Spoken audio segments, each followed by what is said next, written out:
What's up, gamers and geeks? Matt here with That's Fair Podcasting and Gaming Geeks Live. And in this video, I'm going to do another retro video rewind. And this one's going to be centered around what I could possibly call arguably the greatest vampire film of all time, The Lost Boys. Now, as a Gen Xer, there were some movies in the 80s I do remember, such as Once Bitten, Fright Night, and Monster Squad. But to me, it wasn't until 1987's The Lost Boys came out that vampires were actually cool for the first time. And, you know, when you couple all that with a great soundtrack and a hell of a cast, this vampire movie is still to this day a timeless classic. So stay tuned.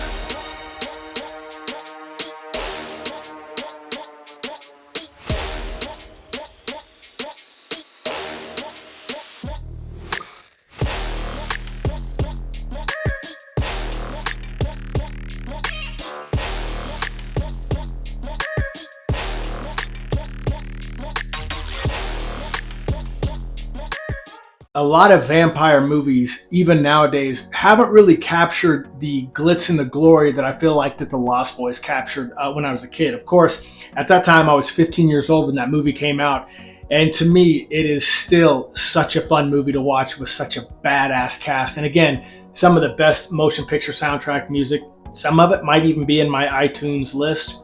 Guilty. But if you are new here, please feel free to subscribe to That's Fair Podcasting or Gaming Geeks Live. Maybe like our video, help us in that algorithm. And for all of you who've jumped onto That's Fair Podcasting subscriber-wise, thank you so much. It means the world to me, and I sincerely appreciate it. And again, I am Matt, so thanks for joining. But Salem's Lot, when I was a real little kid, that's like a late 70s movie with David Soul.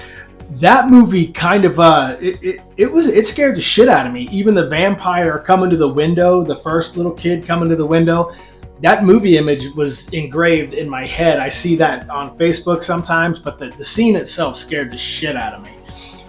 And again, in the 80s, there were vampire movies like A Fright Night, and again, like Once Bitten, what was okay, obviously, but it wasn't until The Lost Boys came along and legitimately, to me, revolutionized vampires as cool.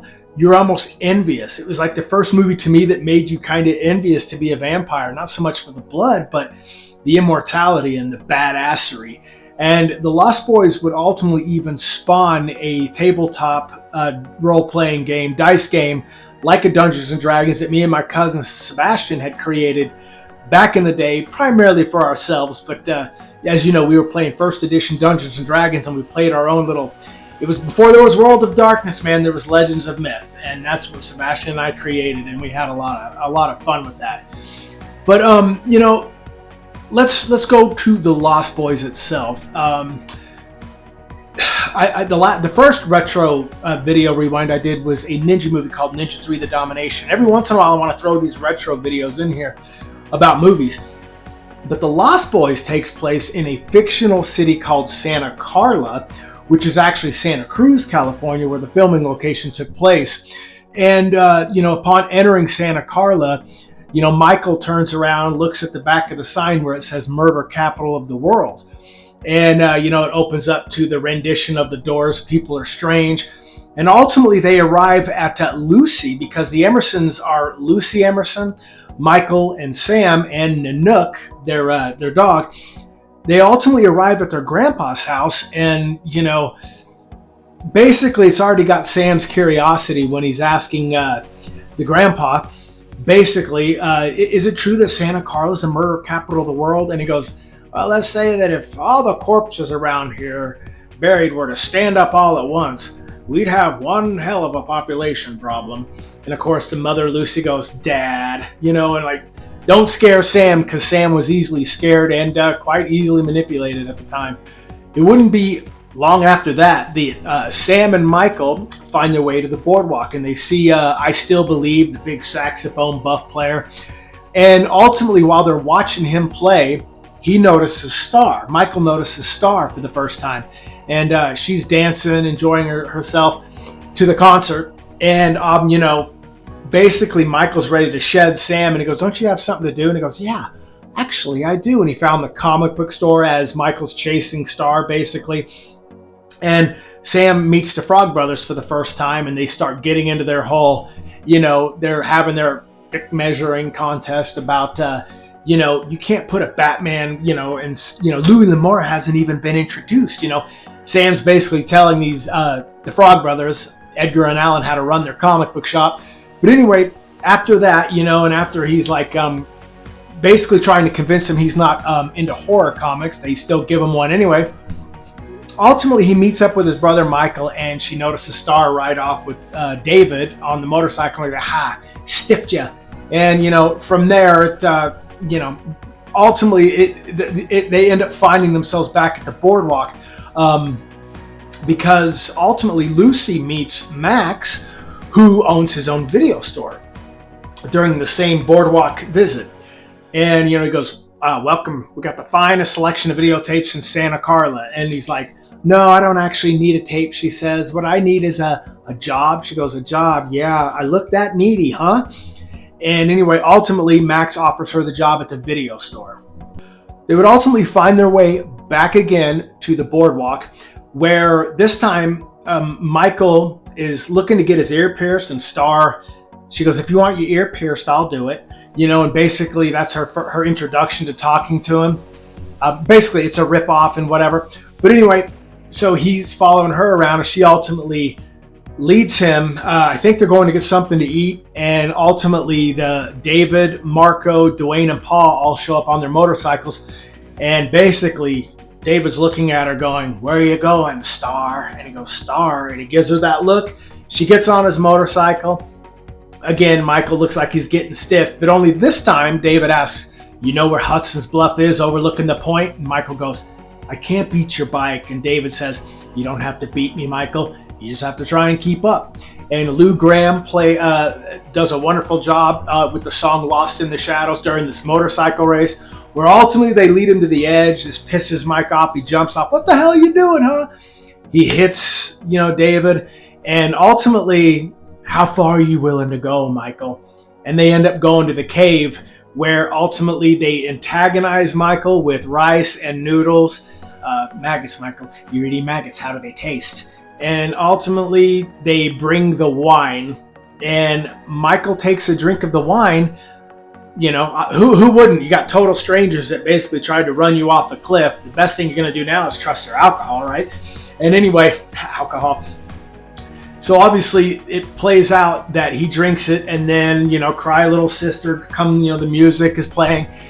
And then ultimately it leads him to the famous bridge scene, which is actually not filmed in Santa Cruz. That was actually filmed in Santa Clarita, California. And they all hang from the bridge. They ride their bikes up and then get below a bridge where the railroad tracks up above. And they're all hanging. And then as the bridge comes over, each of them start dropping one by one. And Michael's freaking out. He's not sure what's going on.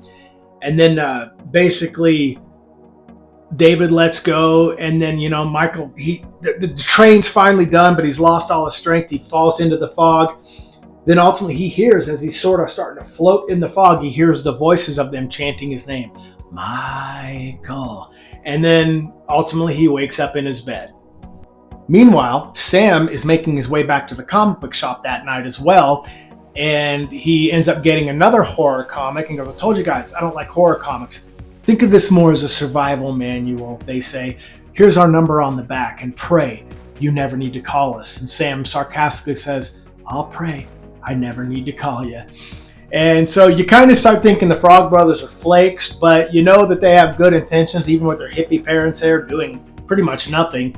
But you kind of get the sense that the Frog Brothers know what's going on in Santa Carla. Lucy decides to go out on a date with Max, not realizing any of what's going on. And while she's out at the restaurant with Max, basically Sam's at home taking a bath, and Michael starts getting the weird, like he goes to the fridge, he starts getting these weird vampire cravings, as he's only a half vampire, he's starting to get those urges and he doesn't understand what's going on. Well, suddenly he realizes he wants blood. So he starts walking up the stairs while Sam's singing, I ain't got a man, and singing and having fun, but Nanook's sitting right there guarding and knows something's off. Michael opens up the door, bloodthirsty. Nanook jumps on him. They go flying down the stairs. Sam jumps out of the bath, runs downstairs. What's going on? What'd you do to my dog, you asshole? Nothing. I didn't do anything. This is my blood. He bit me. And then he goes, look at your reflection in the mirror. And Michael turns around and he's almost completely see-through. You can just see the outline of him. You can just, where as a half vampire, you can kind of partially see. And he goes, you're creature of the night, Michael, just like out of a comic. My own brother, a goddamn shit-sucking vampire. Oh, you wait till Mom finds out, bud. And then ultimately they run upstairs. Well, anyway, Sam locks himself in the room. He calls his mom. He ruins the date. She leaves Max high and dry, races home. And in the meantime, while this is all happening, Michael's in his bed. He falls asleep and he ends up floating up to the ceiling, and he starts, he's slowly being pulled outside. He pulls the blinds, and as he's going outside, he's holding on to the phone because he's like, Mom. And he's like, don't listen to him, Mom, don't listen. And then, Sam turns around, he sees his brother floating out the window. And then ultimately, Sam is talked into realizing, look, I'm your brother, Sammy, help me. And, you got Sam trying to get him with the fingers, but ultimately lets him in, and they decide they're going to work together and get this vampire shit figured out. The next day, Lucy and Sam show up at Max's house, where she's delivering like a bottle of wine as a gift to basically apologize for running out. And it just so happens that while she's walking up the little boardwalk to his house, Max's house, Sam's reading the Hounds of Hell, basically, episode where he finds out that, dogs are guardians for vampires. And it's right then and there that Thorn attacks Lucy for being on the property. And she drops the bottle of wine and runs, and they just get away. And this prompts Sam to basically tell the Frog Brothers that, he's telling them, look, I read your Hounds of Hell, and Thorn was basically acting like a Hounds of Hell type of dog. Anyway, Michael goes out that night and is more or less looking for Star, and he finds the lost boys, again, David, Marco, Paul, and Dwayne on the boardwalk, and he's looking for Star. He grabs David and he goes, if you want to see Star again, come with me now. 4 guys take him to this hangout spot where these party goers are kind of having their own little bonfire and just partying it up and boozing it up, listening to Aerosmith's Walk This Way. He goes, initiation's over, Michael. It's time to join the club. And all of a sudden he sees all of them as vampires as they literally glow, and they all take off from the tree and they go attack. They just slaughter the entire party, and then they all walk up on this hill overlooking Michael and say, now you know what we are, now you know what you are. You'll never grow old, Michael, and you'll never die, but you must feed. And it's at this point that Michael realizes exactly what he is. And it's also about this time that Sam is on to Max because of the Thorn issue. So Max and Lucy are having another try at a date, and they're doing it at the Emerson's house. And, well, Sam's like, well, I invited some company, and he invites Edgar and Alan Frog, and they put Max through a series of vampire tests. The first one being garlic, which has no effect. And ultimately, you'll find out later because Michael goes, and you must be Max. And he goes, well, you're the man of the house, and I'm not coming in until you invite me. And he goes, you're invited, which was the mistake. But Max is invited in, and then ultimately for dinner. And again, they put him through the vampire trials from the garlic to holy water. No bueno. Then they turn off the lights, and then they try to get a mirror in his face, but you can see his reflection. And Max is like, I'm not trying to replace your father. I just want to be your friend. That's all. And then Sam just looks at the Frog Brothers and goes, major mistake. And it's not long after this at all that they're at home, and it's nighttime, and all of a sudden Star shows up and needs Michael's help. And she's trying to explain to Michael and even Sam, they're not like me. Laddie and I, we're not one of a full vampire. And then, of course, Sam's like, until you make your first kill. He's already learning all of the vampire stuff through these comic books, and he's able to identify exactly what's going on and read everything. And it's at that point where Michael basically refuses to help Star, and she flies off. Sam grabs the phone and goes, what are you doing? And he goes, I got connections. He calls the Frog Brothers, where the next day they decide to go to the actual cave where where Michael originally went to drink the blood, and they're going to stake these vampires. Well, in the process, though, Michael's like, don't touch her. You stay away from her. And he's referring to Star while she's sleeping during the day. He carries Star and he carries Laddie out to the car, and then he's pooped because it's daytime. He's a half vampire. He used all his strength. The Edgar and Alan and Sam, they all crawl through this crawl space, find the vampires in this area, and the first one they stake is Marco, played by Alexander Winter, and which you know him from the Bill and Ted's movies. But they stake him, and then all of a sudden they get the blood all over him, and all the other vampires wake up. And they get the fuck out of the cave. Sam's trying to explain to his mom at the video store. She doesn't believe him, chalking it up to a kid being a kid. And then the final battle ensues, where you have the three vampires, David, Paul, and Dwayne, all are heading to the Emerson's house for the final battle at night, where they want blood for the death of Marco, of course. And as you know, Edgar and Alan and Sam, they all prepare. They fill up the bathtub with garlic and holy water, filling their water guns up with that holy water, which was genius if you think about it. It ends up with, we'll start with Dwayne, played by Billy Wirth, who ends up being death by stereo. He ends up knocking Michael out and then attacking Sam. And then Sam gets his bow and arrow, misses him the first time, and that's when you hear the famous "miss sucker." And he goes, "Only once, pal." And then Sam gets him again, gets him the arrow, and he drives him into the stereo and electrocutes him and sort of blows his head up. And the first one's gone. Now, Paul comes along, and he ends up being in the bedroom right when Edgar and Alan decided, "I say we terminate them right now," with Star and Laddie. They run, and as they run in a circle, Paul's right there. Paul attacks them, slapping shit out of their hands, their water guns and stakes. And he, goes, "You killed Marco." And he goes, "Yeah, you're next." He goes, "Garlic don't work, boys." When he's looking at the bathtub, and he goes, "Try holy water, death breath." They splash water on him, and all of a sudden his face is all jacked up from the holy water.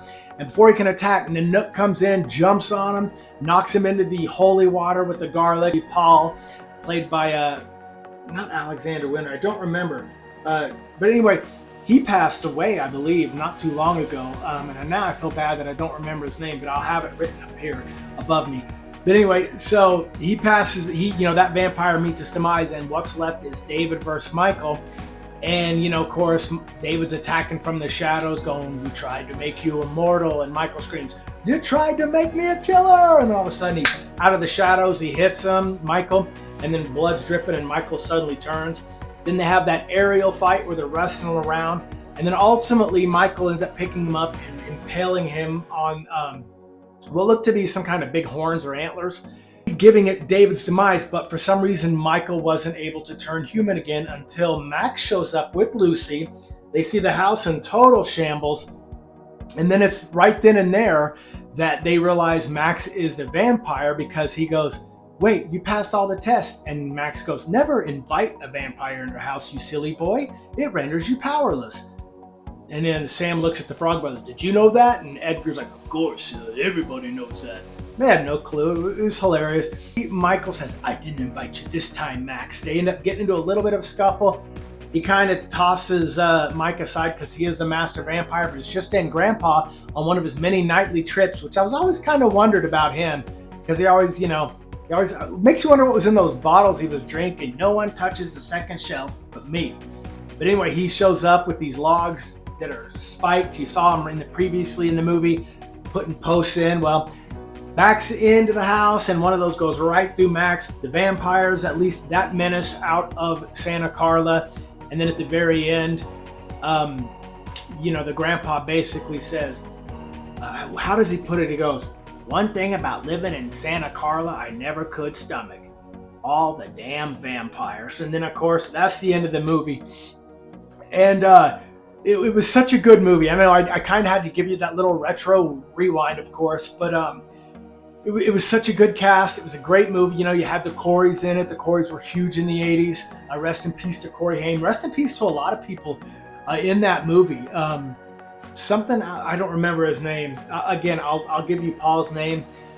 It's been a while, but you had a lot of people in there. Guy that played Max is gone. Grandpa's gone. Again, Corey Haim, and you have Paul.